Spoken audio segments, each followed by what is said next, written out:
Hey guys, what's up? I just got back from Story Cup number 10 in Germany, and I actually felt like making a video today, even though it's Christmas Eve, holiday time and all that. But um, Gwent was on my mind. I hadn't really made a proper deck video for I think quite a few weeks now, so I thought, this is a good time to jump back into it. Why not now? Um, and yeah, I also thought, well, I'm probably gonna try to. Um, Put out videos more consistently from now on. We'll see how that goes. I'm usually not the best when it comes to YouTube content in terms of consistency, but we'll see how it goes. Anyway, for today I've got a Foltest deck that I actually played to complete my Pro Ladder placement games this season, or this first half of the season, and it worked reasonably well for me. Actually, Game King, I think, gave me the original list. I swapped a couple of cards around, but the credit goes to him on this one. And I think it's pretty similar. I saw there was a meta snapshot by Team Artuza. Feel free to Google that if you want some other decks before I start, pumping my ones out. That is, if you're already stuck for ideas. But yeah, the idea of this deck is simply play a ton of engines that get you a lot of value in long rounds and hope that a few of them stay around. You can use the Foltest as well to get some pretty cool synergies with some of the really, strong cards that Northern Realms have and the neutral card pool has as well. Um, but yeah, this was working reasonably well for me. I think this might even be close to the best kind of Northern Realms deck you could be playing. I'll talk about some cards you can maybe swap around if you're feeling like doing that as well. But let's just jump right into the card choices. So we'll start from the bronzes, why not? We of course have Foltest, the leader. Straightforward, right? You guys know what Foltest does. 3 mulligans are really good for leader at the moment, and 3 charges on his, zeal ability. So we firstly have Tridam Infantry. This is going to make more sense when we look at the other cards that are in the deck, but pretty much it's often going to be a really good value engine. You're going to be able to buff it at least a couple of times to get the points that you want out of it. 4 provisions, not too much to ask. We then have Kedwenny Cavalry. It's a 4 for 4, which is okay. And occasionally this is going to just hit something that has charges on it. Maybe you're playing against Demavand and he has the siege towers or whatever. And when that happens, this card is just so strong for the amount of provisions it is. So that's kind of why I have this in here. The Blue Stripes Scout then has super great synergy with the Blue Stripes Commando, as it used to in Old Gwent as well. This just lets you basically get a free 8-point bronze for 4 provisions, as long as you're playing those commandos and as long as they stay around on the board. Yeah, they're effectively like another engine. And you'll see the trend here is we have a lot of engines, the infantry, the commando, we have 1 trebuchet as well. And this is going to, try to bait removal from the opponent so that our other engines, the ones that we really need to stay alive, can stay alive, right? So yeah, we've got the blue stripes and stripe commandos. Yeah, they're really good in basically every Northern Realms deck. Very, very good value. Especially Foltest, he can pull them out more reliably than a Demavand could or whatever. So Kedwenny Sergeant as well, pretty standard 5 points, just always 5 for 5 is not bad. If you hit the Tridam Infantry, if you hit an engine that you need to keep safe or whatever with it, it's pretty good value. Then there's a Battering Ram, destroying the artifacts if anyone's playing artifacts, which I'm not sure how many there are on ladder. I haven't really dived into it too much recently, but that's always there in case you need it. Trebuchet will often get played around by the opponent, but sometimes you're able to get some nice value from that. We then have the prize-winning cow, which is actually surprisingly good. It does spawn a 10-point short when you activate its ability, so you want to use this with Foltest usually, or maybe a Vest, which we also have, or maybe Avalak occasionally, just to get that order effect off, get the 10 points for 6 provisions. Really nice amount of points there. We still have witches. I'm not sure if this is correct, but I think the thinning is very valuable, and there's still 9 points, which isn't too bad for their cost. We have the Corvo. Now, this is kind of often the main win condition of the deck. You want to play Avalak alongside this guy in a round, and well, if you can make Avalak stick and then give Corvo the immunity, I call him Corvo, he's probably called Visagota, but that name's too long. Screw that name. We're calling him Corvo. But yeah, you get him immune with Avalak, and just going to be kind of winning any long round. He's buffing up every single time a player plays a card, and that includes chaining cards with things like Francesca's hero ability, you know, or any other card that plays another card. Um, so very, very cool. Often it's going to die, but that's kind of why we're playing so many engines, right? Is that if one of your engines dies, maybe they don't have the removal, they don't have the lock, they don't have the damage for the next engine, and you can maybe keep your Corvo alive and just win the game. So what next? We have Vess, really, really strong. 7, got some removal value. It also needs to be removed by the opponent, otherwise you get a free order from her. You get to give something Zeal, which is very good with some of the other cards we have. We have Botchling, which is just a really good value engine. It basically allows you... Oh, wow, crikey. Sound effects. That is scary. It allows you to just heal up your dudes, damage the enemy dudes, whatever you need to do. Really good in the long round, and a bit of synergy with the Tridem infantry as well. Quite often you can make that work. We then have Avalak, obviously working really well with engines and just good in general, forcing your opponent to have a lock or a 6 damage card. Otherwise your other engines become very, very scary. We of course have Chironex and Unicorn, the dream team. Very, very powerful. I think most decks at this point are running them because of the low provision cost for the amount of points you can get. Plus, Chironex is removing things, and there's a little boost synergy with the Unicorn. But, you know, very, very good cards overall. And if you can, you want to save them until you have both in hand, of course. We also have Selkirk, which is a pretty standard card to run with Foltest. You just get some really sweet removal value when you're able to give him Zeal and use his order effect straight away. We also have the Synthesis Blaze, which, same reason, right? Really good removal value with Foltest. And Gauntero Dim, which is probably the strongest card in the deck. Highest provision cost, and you get to remove basically anything on the board as long as you have a Foltest charge. And a lot of the strategy with this deck is going to be basically, establishing your engines, making sure you sequence the plays properly so you can maximize your points, and of course, making sure you have enough Foltest charges to basically use all your really powerful effects on your cards. So it's a pretty fun deck to play, I found, and it was working reasonably well for me. There's probably a few ways you could make it this list a little bit better. Like I haven't really changed anything, for a couple of weeks. The meta may have changed, but either way, let's jump into some gameplay and see how it works. Okay, it looks like we've got a Woodland Spirit opponent, and we're on the blue coin. So he's going to be playing those big dudes, I suppose, and yeah, we don't want to play a short round against him if we can avoid that, so winning round 1 going to be pretty vital. We could probably take 1 mulligan here because we're on blue coin, and I think the cavalry is probably a safe one to get rid of. No issues with that. Blue Stripe Scout's good to get the commandos out if we want to do that round 1.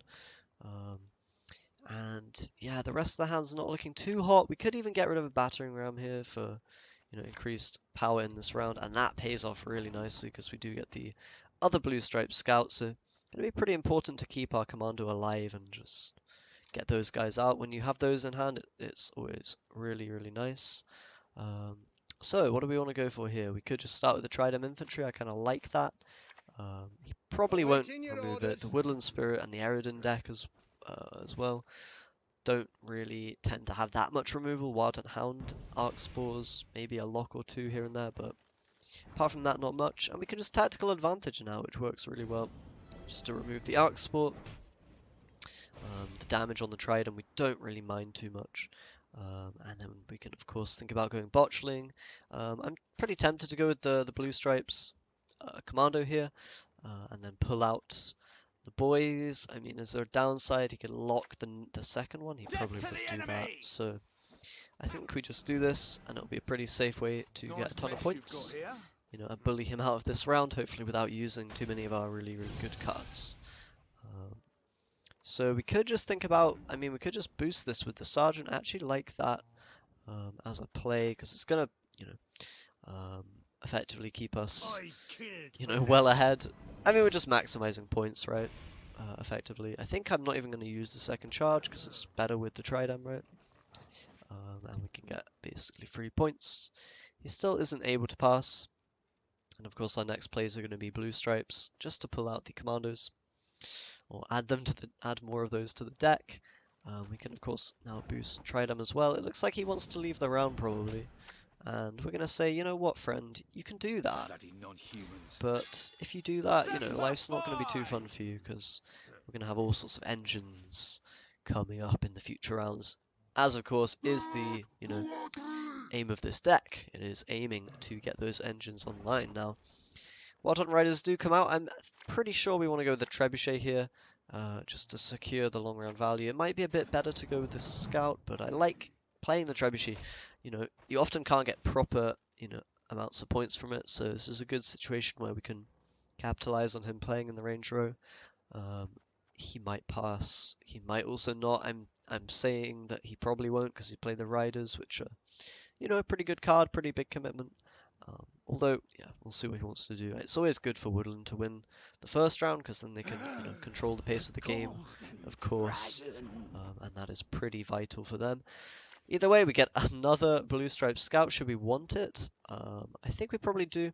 Kind of tempted to throw Botchling. Like, I don't think we need to be scared of Igni. I mean, no one's really playing that these days, so we won't worry about it here.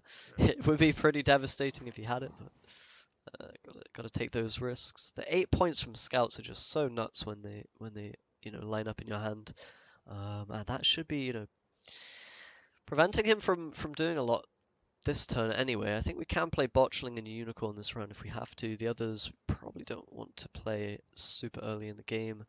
Corvo is going to come in clutch, especially now that one of his locks is out, and he is going to take the pass, so that's good for us. The Trebuchet procs after passed even, who knew? And we could just take the immediate dry pass if we think our deck is favoured in the long round. I'm also going to be tempted to play Witches here, especially considering what we have in hand, just to thin that deck out, also force him to respond in kind effectively. We know we won't have Roach, unless he kept it in hand and mulliganed it, but that would be a bit niche, probably not the case. Yeah, since he played that gold card already. And we can go Vesemir, just thin the deck out. If he overtakes, okay, well then we're going to play the round, but I think it's unlikely he will. If he does, okay, he goes for it. This might cause us some problems. Let's see how many mulligans he has. He still has 2 mulligans, so his hand quality probably won't be that great. But we're going to have to play a card or two here. The question is, what do we go with? We don't want to overcommit and use too many resources, but equally, yeah, we want to make sure we don't fall behind too much. I think Botchling is a safe bet. This will give us a fair amount of value. And, if he forces me to, I can always try to 2-0 him because Woodland is struggling with their ghouls and stuff, not being enabled earlier, at this point, effectively. So we could just pass now. The Botchling will actually trigger if on the pass, so he would also have to, whatever. He would have to do the stuff. I'm kind of more tempted to play the Corvo though. I think it might be worth it. We could also just wait and then Avalak on it, and the longer round favors us anyway. So yeah, probably passing is a bit safer here, guys. But maybe it would have been better to bleed further. I'm not sure. Like usually, if you're bleeding the Woodland deck, you're doing something wrong, because they get so much value in the short round. With their big dudes. Here, we're only going to have to deal with hopefully one big ghoul, maybe a few more big dudes, spear tips and whatnot. So we're going to just try to fish for a really, there's Avalak, that's beautiful. Vest, Selkirk, great cards, and we can of course mulligan the Cavalry, which is not doing a huge amount. And then Sergeant, should we want to? I think we do. If we get Kyrenex or Gaunter, it's kind of amazingly good. If we get another Cavalry, thank you, no blacklisting. Mechanic, that it's not so good, but whatever. Not the end of the world. And our hand's looking pretty hot. We only have 2 Foltest procs, but that should be more than enough here with the Vests as well. I think we do use the first one on the Synthesis just to clean up those neckers before they get too big. He might have a lock or something, but I'm not even sure we care if that is the case. It's just going to be not used on Avalak or Corvo or whatever, so that can be really nice. And if we're able to get that combo off here, we're just going to basically take a really easy win. And you'll find like quite a few games, if you are able to get the Avalak unanswered, you just end up being in a really, really amazing position. I think we'll go with that. I mean, Scorch would be the biggest punish, but I don't think it's very likely that he'll have a Scorch in Big Woodland. I mean, I've seen crazy things. you know, during my card gaming career, but that would be something else. Um, and yeah, we want to get the Corvo down, you know, as soon as we can, effectively. That is a big Weavess, and presumably big ghouls coming up as well. But Corvo will hopefully save it. We're going to throw him down, of course, give him the immunity with Avalak, and then just go ham with all of our orders. Shoot his crone. Why the hell not? And this guy's just going to get so much value. It's effectively getting us a further, what, 10 points at least? So that's kind of crazy. We're going to go Vest definitely onto the Neca Warrior to deny the Thrive value. She'll be able to, you know, transform the cow into the chort immediately if we want to go with that. I think we could also go with Selkirk now, just to remove the second Neca Warrior. I guess we could have waited on that, actually. That's maybe not a good idea, but whatever. Probably missing a little bit of point maximization there. In fact, definitely missing a lot of point maximization, because I could have buffed the Selkirk with the Corvo, just to smack his guys down even harder, but okay, whatever. That was probably a mistake, guys, I'm not gonna lie, but either way, we can get the chort out and we can now throw down 7 buffs if we want to do that.